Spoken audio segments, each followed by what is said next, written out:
The Oxford Bookworms Library. Stage 1.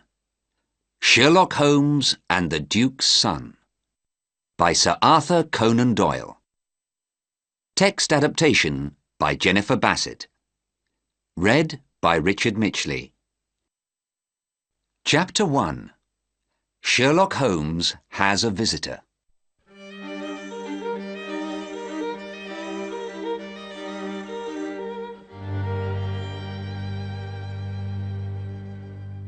When visitors came to see Sherlock Holmes in Baker Street, they often did surprising things.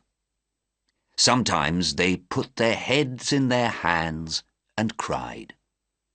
Sometimes they talked and talked and couldn't stop.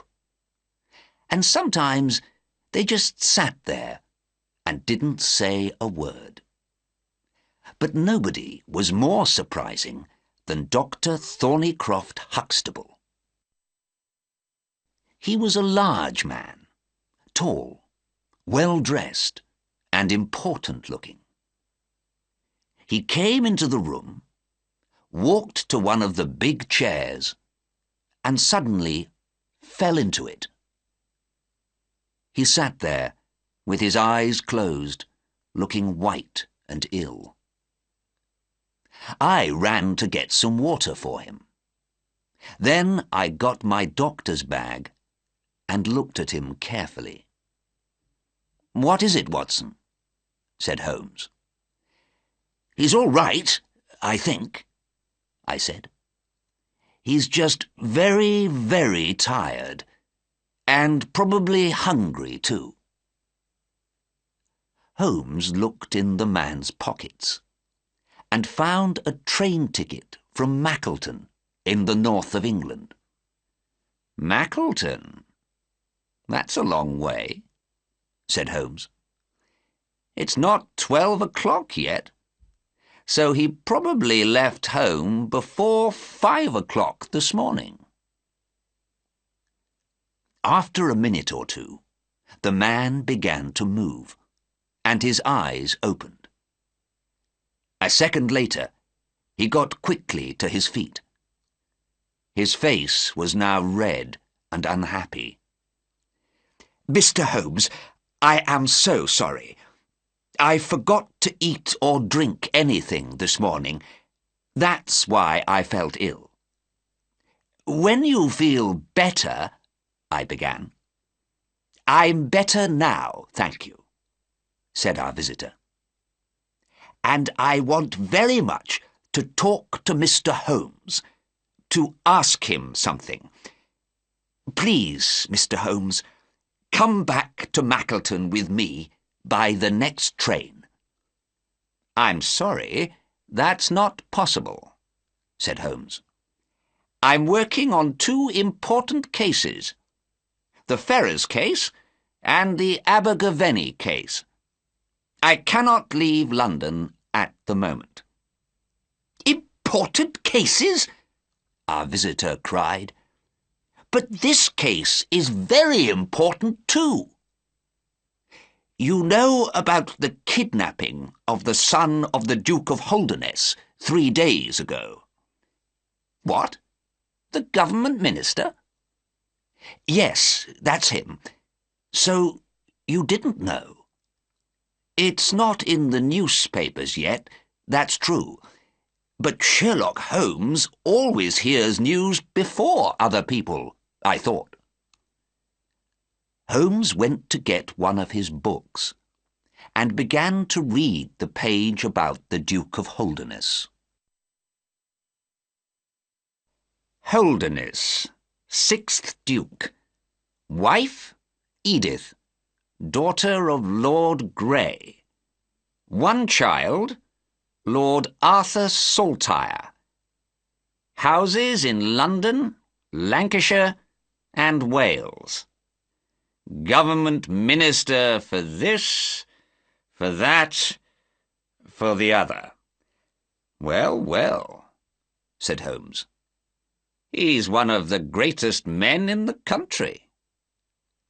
"One of the greatest and one of the richest," said Dr. Huxtable. "I know, Mr. Holmes, that you don't work for money. But I must tell you this. The Duke is offering £5,000 for news of his son, and another £1,000 for the name of his kidnapper." "That," said Holmes, "is a most interesting offer." He looked at me. "Watson, I think we are going with Dr. Huxtable back to the north of England this afternoon."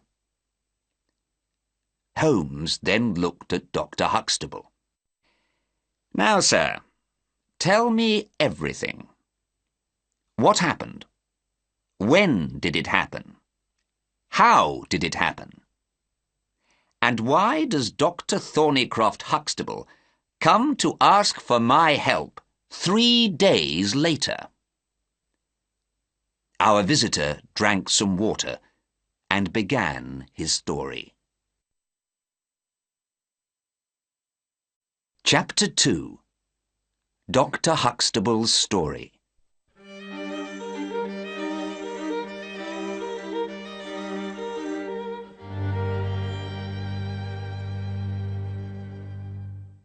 My school, the Priory School near Mackleton, is the best school for young boys in England, began Dr. Huxtable. We have the sons of Lord Solmes, Lord Lever, and of many other important people. 3 weeks ago, Mr. James Wilder, the Duke of Holderness's secretary, came to see me. The Duke, he said, wanted to send his son, the 10-year-old Lord Saltire, to my school. On the 1st of May, young Lord Saltire arrived. He's a nice boy, and he soon began to like school life, and to make friends. His life at home, you see, was not very happy. We all know about the Duke and his wife. The Duchess, of course, now lives in the south of France. She left the Duke about 3 months ago, I think. But the boy loved his mother, and was very unhappy when she left. Because of this, the Duke sent him to my school. And after 2 weeks with us, he was much happier. Then, on the night of the 13th of May, he disappeared. The way to his bedroom is through another, larger room. 2 older boys sleep there. One of them never sleeps very well, and he heard and saw nothing that night. So young Arthur did not go out through that room. His window was open, and there is ivy all up the wall of the house. It is easy to get out of the window and down the ivy to the ground. So we think that he went out that way. He was in his usual school things, we think. A short black coat and dark blue trousers. We looked all through his room very carefully, but we found nothing strange, nothing unusual. When I learnt the news at 7 o'clock on Tuesday morning, I called everybody into the big schoolroom. Then we learnt more bad news. Heidegger, the German teacher, was missing too. His room is not far from Arthur's room. Heidegger went down the ivy. We know this because we found his footprints on the ground under the window. We know too that he was only in his coat, trousers, and shoes, because we found his shirt and his socks on the floor of his room. And he took his bicycle with him. Heidegger came to the school a year ago. He's a good teacher, but the boys don't like him because he isn't very friendly. So, Mr. Holmes, we have 2 missing people. It's now Thursday, and there's still no news of them.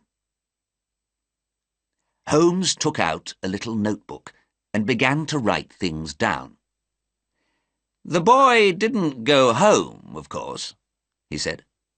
No.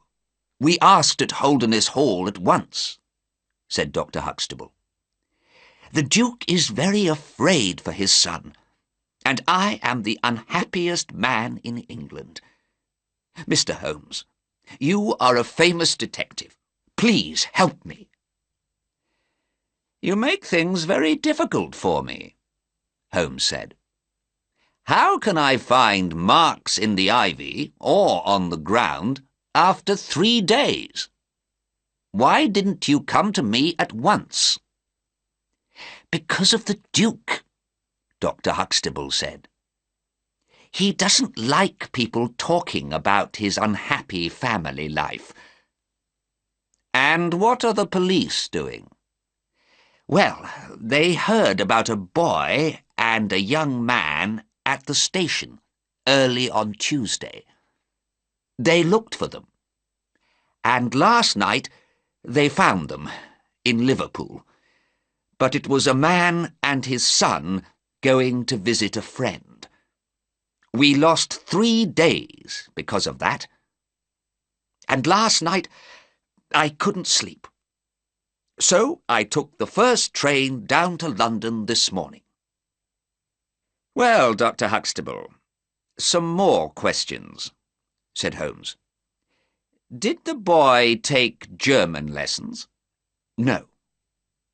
"So he didn't know the German teacher well, then?"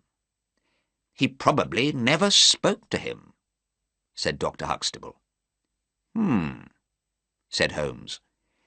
"Does the boy have a bicycle?" "No." "Was any other bicycle missing?" "No." "So, did the German teacher ride away on his bicycle in the night with the boy on his back?" "I don't think so." "But what happened to the bicycle?" "Now, what about visitors? Did the boy have any visitors the day before?" "No." "Did he get any letters?" "Yes, 1 letter, from his father." "Do you open the boy's letters, Dr. Huxtable?" "No." "Then how do you know that the letter was from the father?" "I know the Duke's handwriting, and he says that he wrote a letter to his son." "Did the boy get any letters from France?" "No, I never saw any." "Do you understand me, Dr. Huxtable?" Holmes said. "Did someone take the boy away, or did the boy go freely? Because he had a letter from France, perhaps?" "I don't know," said Dr. Huxtable. "He only had letters from his father, I think." "Were father and son very friendly?" "The Duke is not a very friendly man, Mr. Holmes. He's not a bad father, but he is a government minister and has a lot of things to do." "So the boy felt more friendly to his mother?" "Yes." "Did he say that?" "No." "Did the Duke tell you then?" "Oh, no. The Duke never talks about things like that." "So how do you know?" "Mr. James Wilder, the Duke's secretary, told me." "I see," said Holmes. "That last letter of the Duke's, where is it now?" The boy took it with him, Dr. Huxtable said. It's not in his room. Mr. Holmes, our train leaves in half an hour. Right, said Holmes. He looked at me. Watson, let's get ready and go off to the north with Dr. Huxtable. Perhaps we can find some answers to this mystery. Chapter 3. Holmes and Watson go north.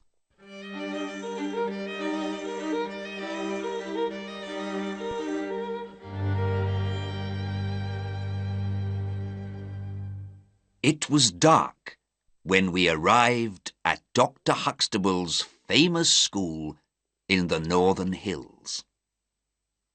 We went quickly into the building out of the cold, and at once someone ran up with news for Dr. Huxtable. He looked very surprised. "The Duke is here," he told us.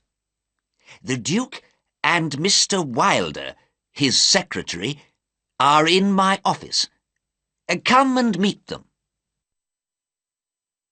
The government minister was a tall man, with a long, thin face.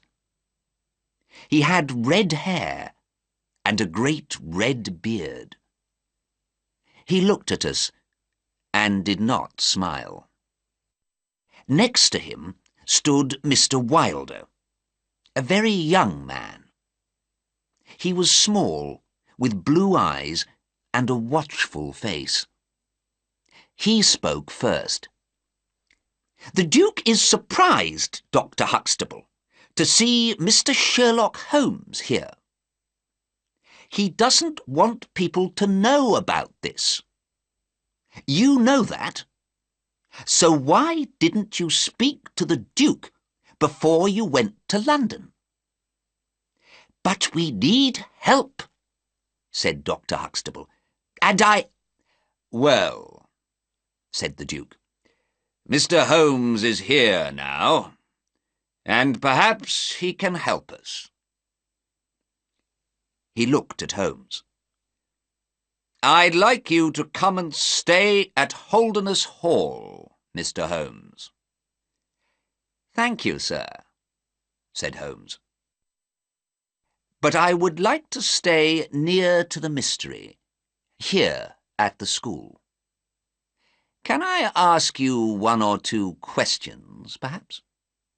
"Of course," said the Duke.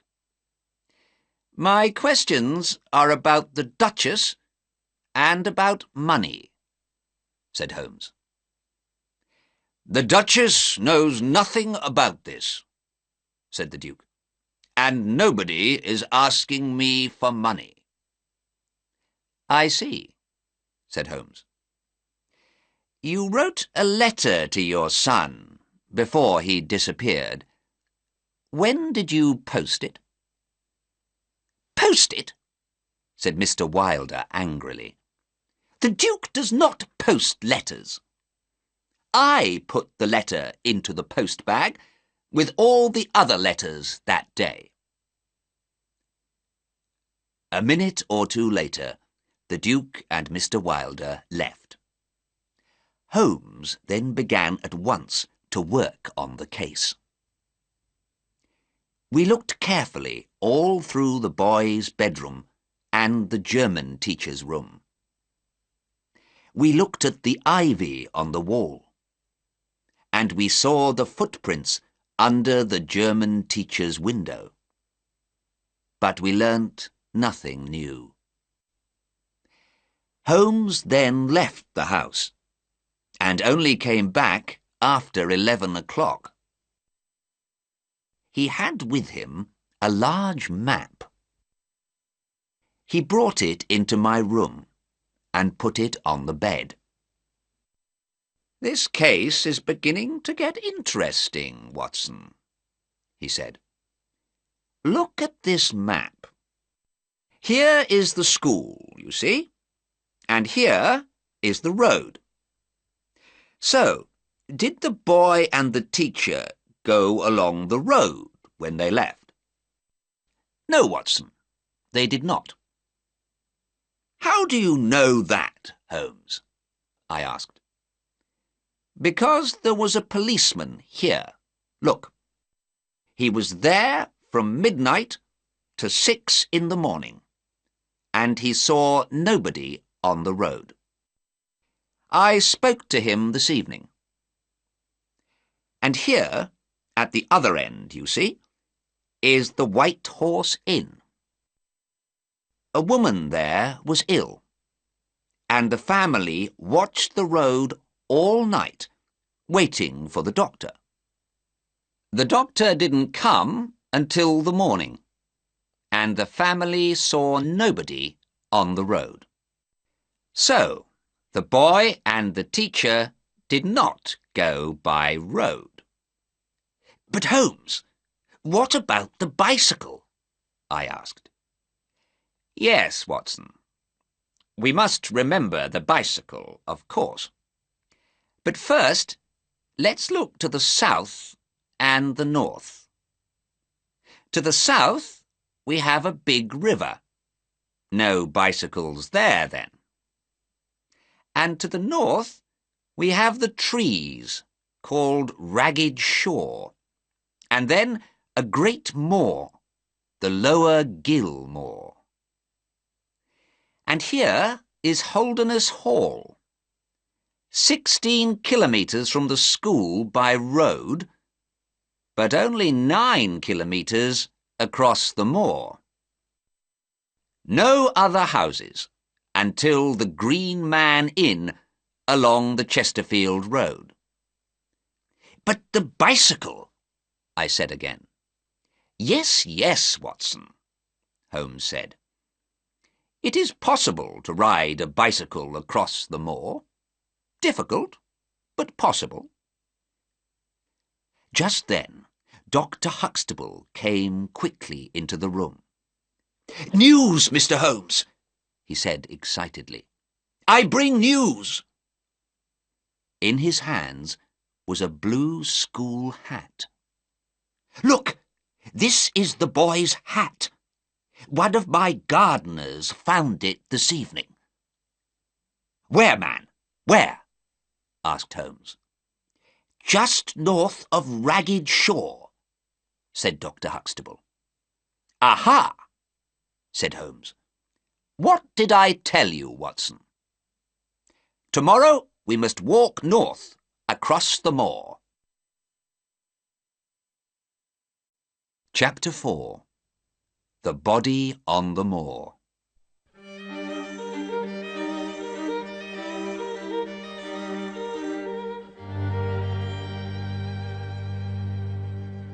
Very early the next morning, I opened my eyes and saw Holmes next to my bed. He was already dressed. "Come, Watson," he cried. "There is hot coffee ready for you. We leave in 10 minutes. By 6 o'clock, we were through Ragged Shaw, and half an hour later, we were on Lower Gill Moor. Across the middle of the moor was a small river, and the ground all around it was very wet. "We can easily see tracks in this wet ground," said Holmes. "Look carefully, Watson."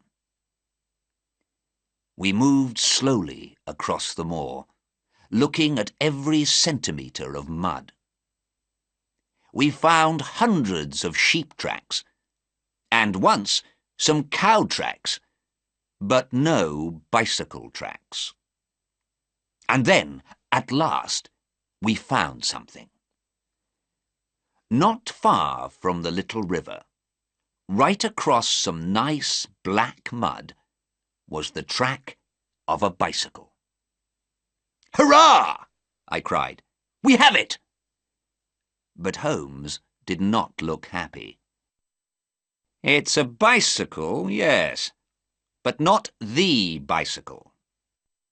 Every bicycle has different tyres.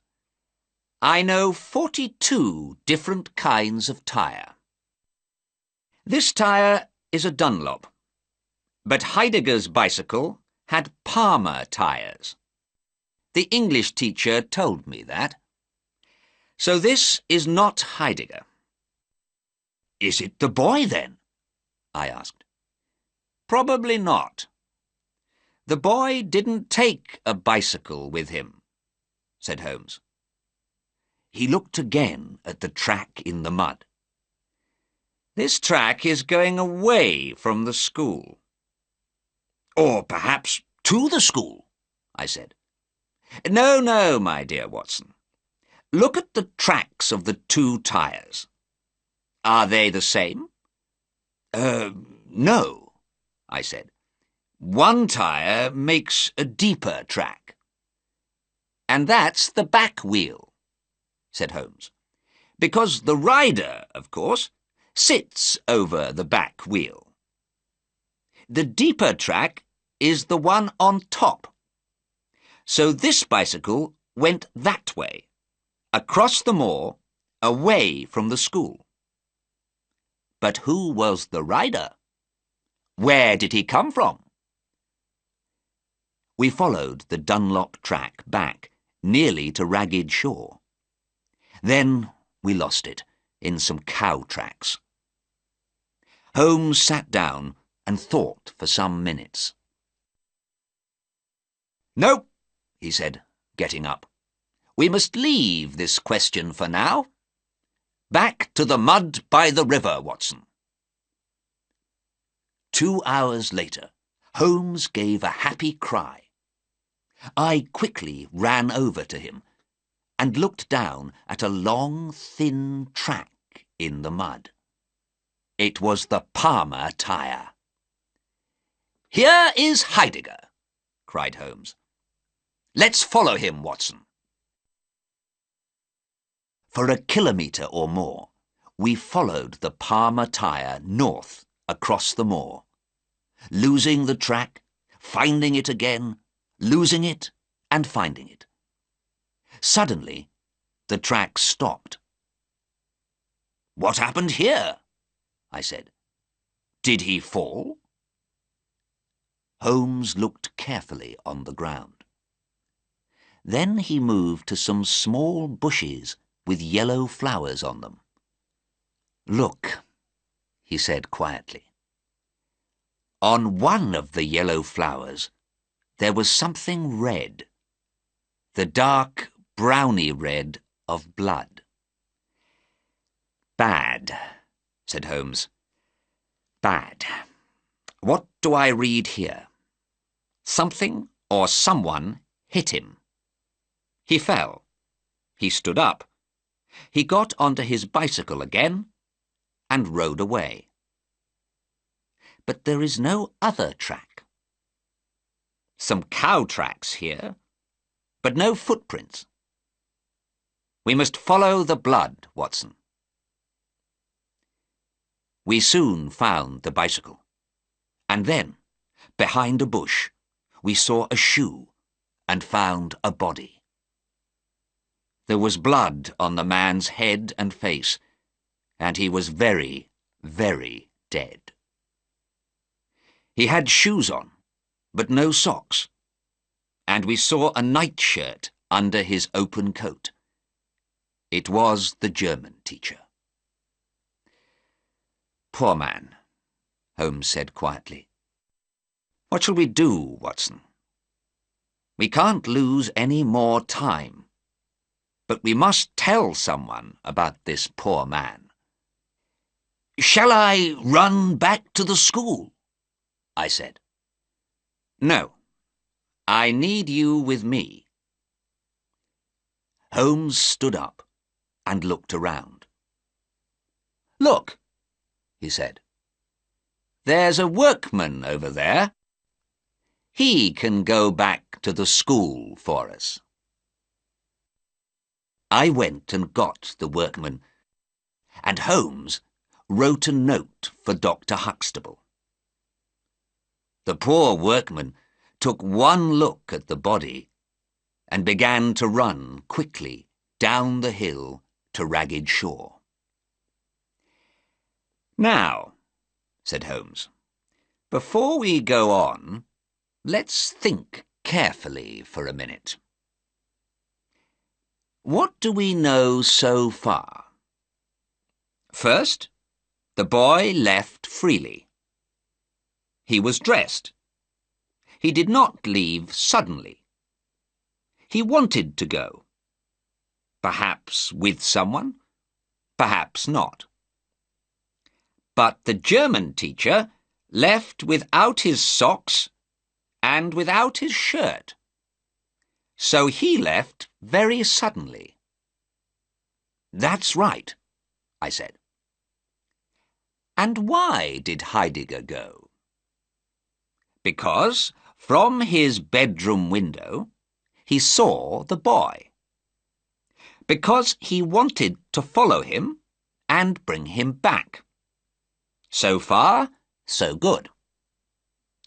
But why doesn't Heidegger just run after the boy? A man can easily run faster than a boy. But Heidegger doesn't do this. He gets his bicycle. He knows that he needs his bicycle. Why?" "Ah," I said, "because the boy has a bicycle." "Not so fast, Watson. Think about it. Heidegger dies 8 kilometers from the school. So the boy is moving very fast. Because it is 8 kilometers before a man on a bicycle can get near him. And Heidegger dies because someone hits him very hard on the head. A boy can't do that. So there was someone with the boy. A man, let's say. But we looked very carefully at the mud all round poor Heidegger's body, Watson.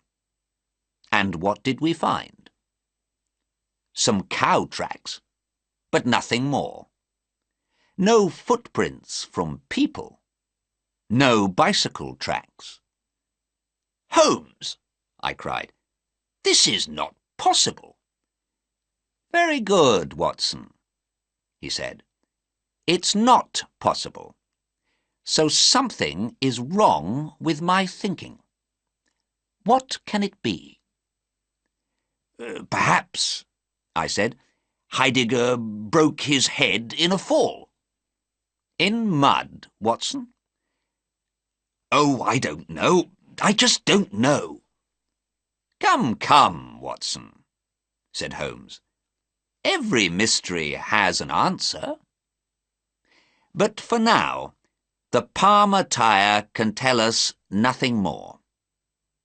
So we must go back to the Dunlop tyre." We found the Dunlop track again and followed it north. Here there was very little mud, and we lost the track. Across the moor, we could now see Holderness Hall, some kilometres to our left. And in front of us, we could see the Chesterfield Road. We walked down to the road and along to the Green Man Inn. Chapter 5. A Visit to the Green Man.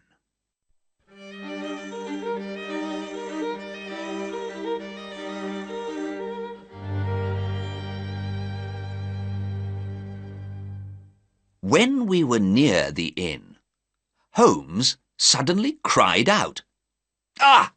My foot! I can't stand on it! Help me, Watson!" I took his arm, and we walked slowly to the door of the inn. A man stood there, smoking and watching us.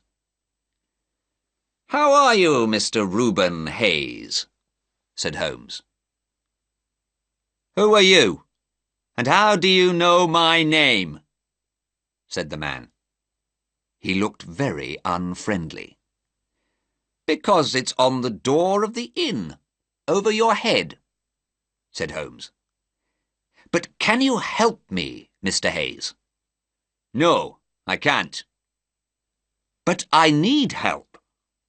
I can't put my foot to the ground. Well, don't put it to the ground. Holmes smiled.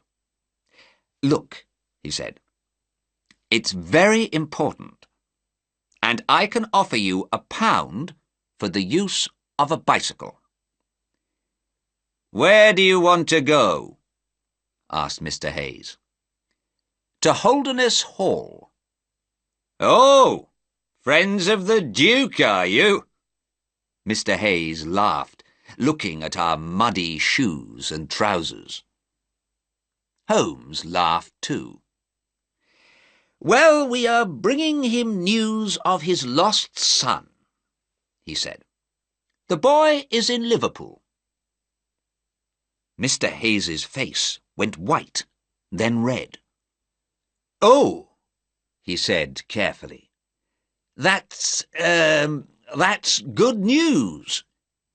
I worked for the Duke once, but he wasn't good to me. I don't like him, but I'm pleased about the boy. We all went into the inn. Now, said Holmes, something to eat first, please. Then you can bring round the bicycle. I haven't got a bicycle, said Mr. Hayes. Holmes put £1 on the table. I tell you, man, that I haven't got a bicycle. You can have 2 horses to take you to the hall. He brought us something to eat, and we ate hungrily. Through the window, we could see the stables at the back of the inn.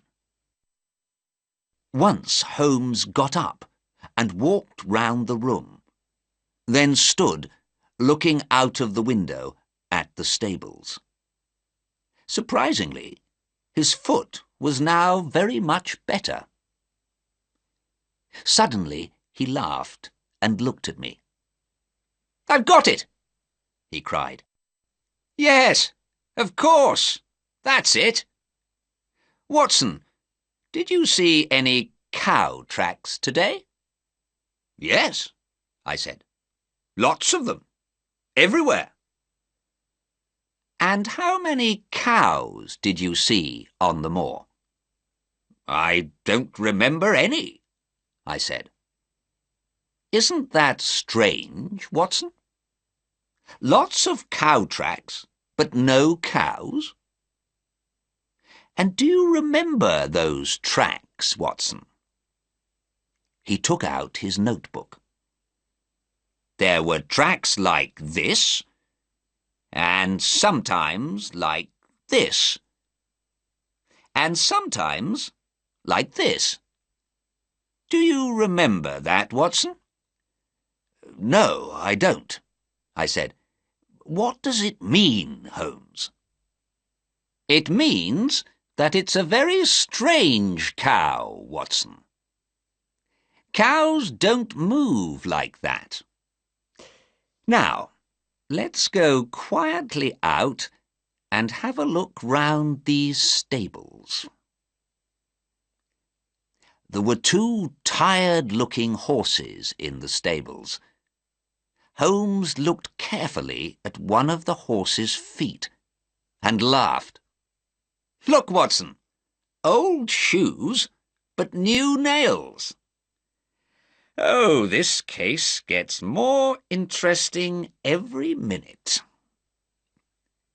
I began to ask Holmes a question, but suddenly we heard someone behind us, and there was Mr. Reuben Hayes. His face was red and angry. What are you doing in my stables? He cried. We're just looking at your horses, Mr. Hayes, said Holmes, smiling. Why? Are you afraid of something? The man opened his mouth, then closed it quickly. His face was still red and angry.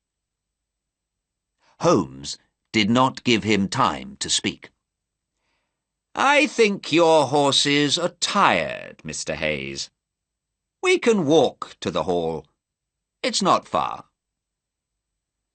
3 kilometers by the road, Mr. Hayes said. His eyes still watched us angrily.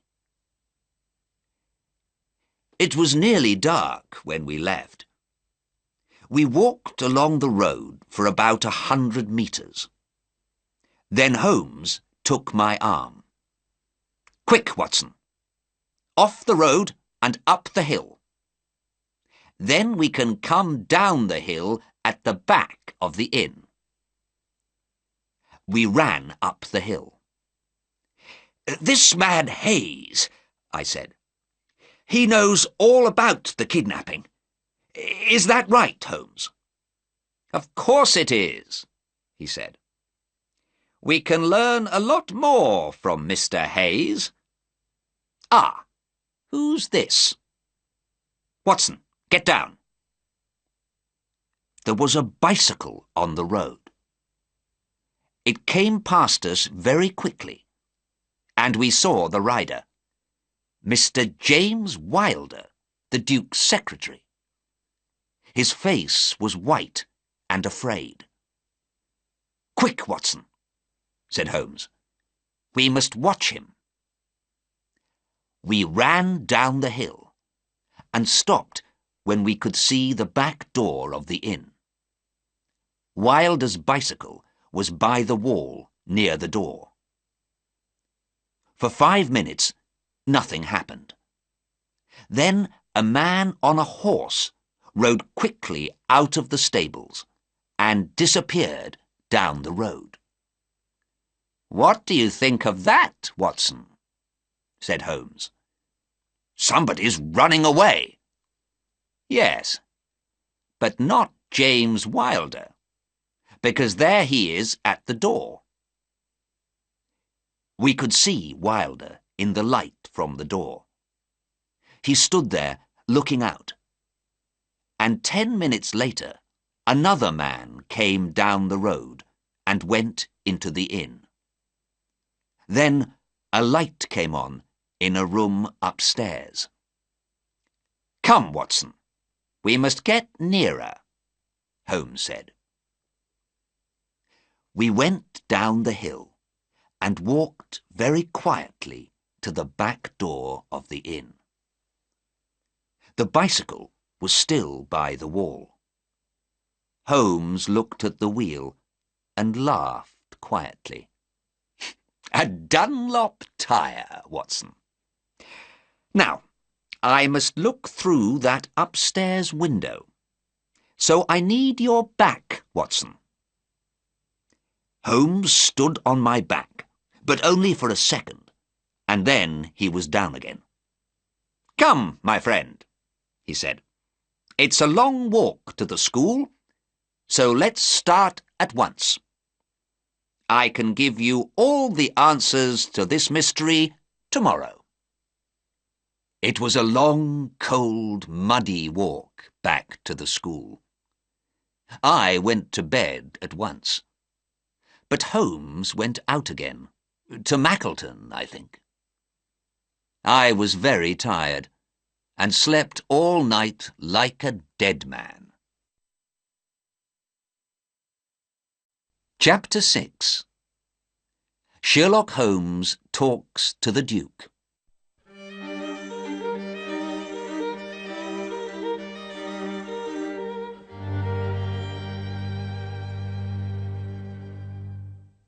At 11 o'clock the next morning, Holmes and I were in the Duke's office at Holderness Hall.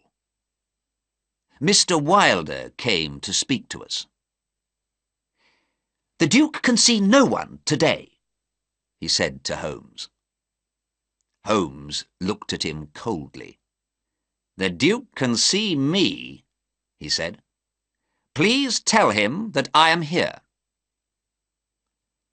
After half an hour, the Duke of Holderness came into the room. He looked older, tired and ill. "Well, Mr. Holmes," he said. Holmes looked at James Wilder.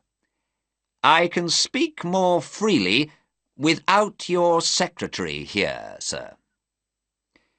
"Very well," said the Duke tiredly. "Please, James." James Wilder gave Holmes an angry look, but he went out of the room and shut the door.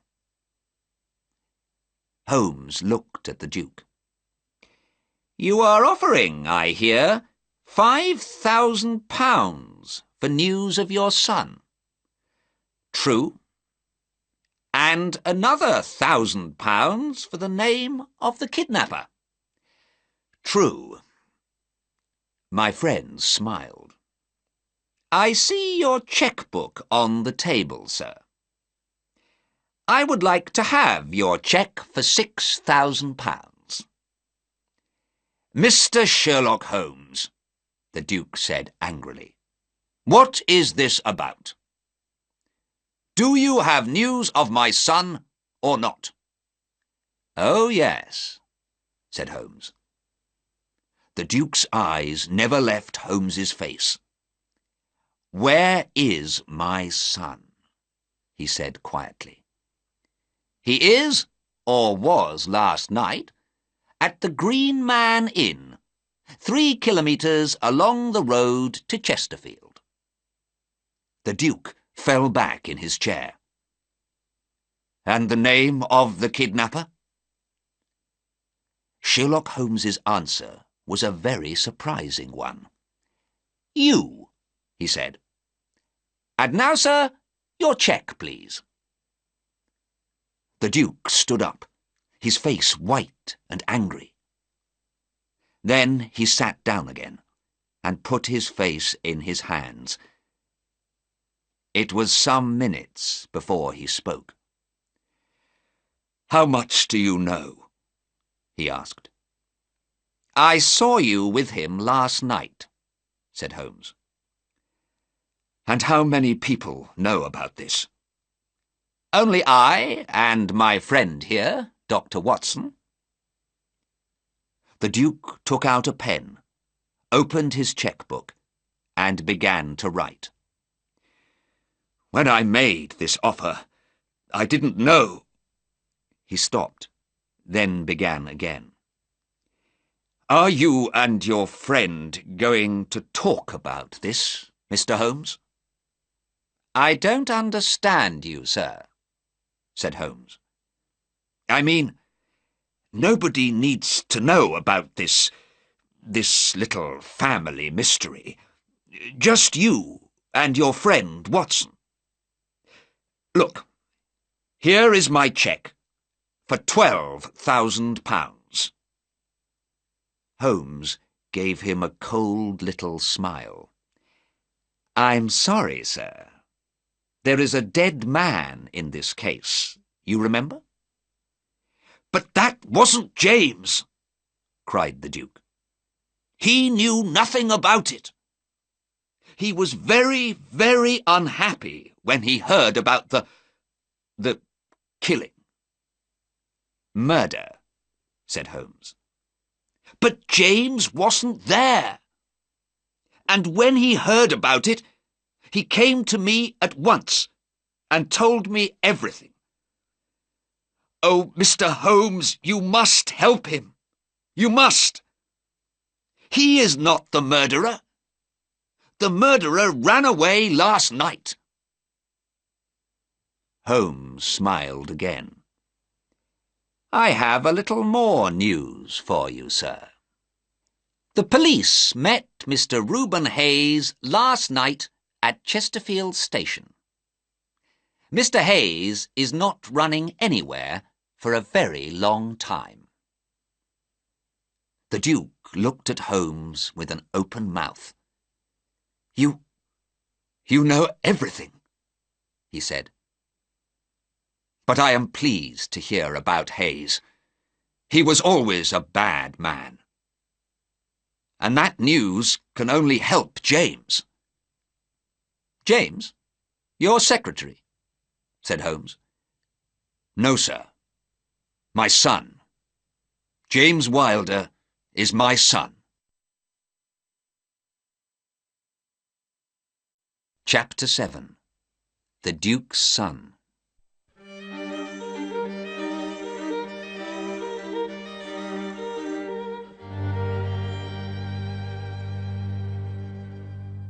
When the Duke said this, I was very surprised. But Holmes was surprised too. "This is news to me," he said. "Can you tell me more?" The Duke stood up and walked round the room for a minute. "I must tell you everything," he said. "I didn't want to talk about it, but I must. I see that now." He sat down again and began his story.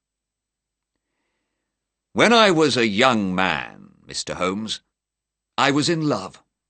Oh, so much in love. It only happens to you once, and this woman was the love of my life. I wanted her to be my wife, but she died. She left me this one child, and I loved him because of her. When I look in his face, I see her, and remember her, and can't stop loving her. I must have the boy near me because of this. But a government minister cannot tell the world about a love child like this. So, to the world, James is my young secretary, not my son. He knows that I am his father. He hates the Duchess because she is not his mother. And he hates my younger son, Arthur, because Arthur has everything.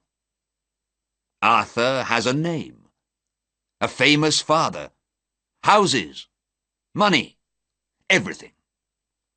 James has nothing.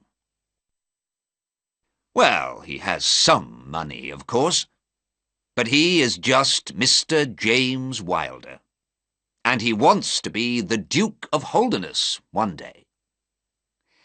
That's not possible, of course.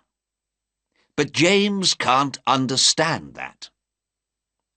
And so, you see, I was afraid for Arthur.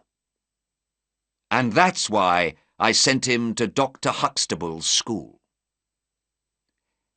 And what does James do next? He kidnaps my poor Arthur. It changes nothing, but James can't see that. He wants me to say, "Yes, James, now you can be my first son. You can have everything. Arthur can be the number 2 son." But I can't do that. Of course I can't. James knew this man Hayes, you see, because Hayes worked for me once. James asked for Hayes's help, and the man was happy to do it.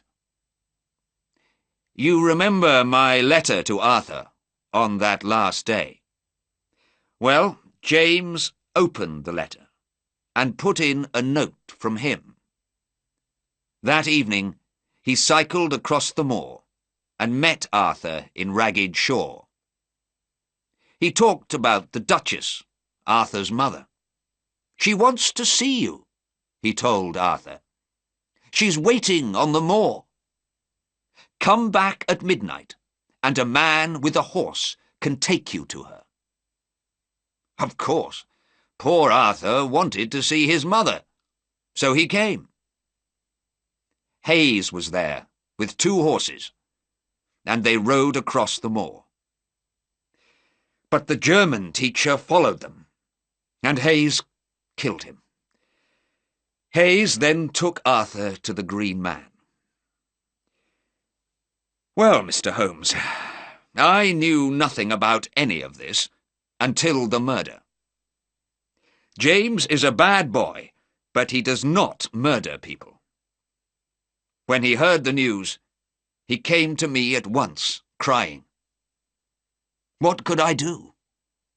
I didn't want the world to know about this. So James went down to the Green Man. He told Hayes to run away, because everybody knew about the murder now, and knew the murderer's name, too. Hayes left at once. Later, I went down and saw Arthur. I left him there with Mrs. Hayes, because I couldn't say anything to the police just then. So, Mr. Holmes, now you know everything. Said Holmes. You help a murderer? You say nothing to the police? You leave your young son in a dirty inn? And you ask for my help? People never spoke to the Duke of Holderness like this, usually. His face was red, but he said nothing. First, said Holmes, we must bring Arthur home. Yes, the Duke said quietly. Holmes quickly wrote a note and took it out of the room. A minute later, he was back. Now, what are you going to do about Mr. James Wilder? He said. I understand you, Mr. Holmes, said the Duke. James is leaving me and going to Australia next week. Good, said Holmes. And the Duchess? Perhaps without James in the house, you and she— Yes, I wrote to the Duchess this morning. Holmes stood up. Well, he said, Watson and I can go home now, I think. There is just one other small thing. This man Hayes took 2 horses across the moor, but the horses' feet made the tracks of a cow in the mud. How was this possible? The Duke looked surprised and thought for a minute. Then he went away and came back 2 minutes later with a glass box in his hands. In the box were some horseshoes. We found these shoes under the ground in the garden, the Duke said. They are about 500 years old, we think. The Holderness family has a long and interesting past. Holmes opened the box and took out one shoe. It was a shoe for a horse's foot, but it looked like a cloven cow's foot. Holmes wet his finger and ran it round the bottom of the shoe. A little mud came off on his finger. Thank you, said Holmes. He put the horseshoe back in its box. That shoe is the second most interesting thing in the north of England, he said. And the first? Asked the Duke. Holmes took the cheque for £12,000 from the table and slowly put it into his notebook. I am a poor man, he said. He looked lovingly at the notebook, then put it carefully in his pocket.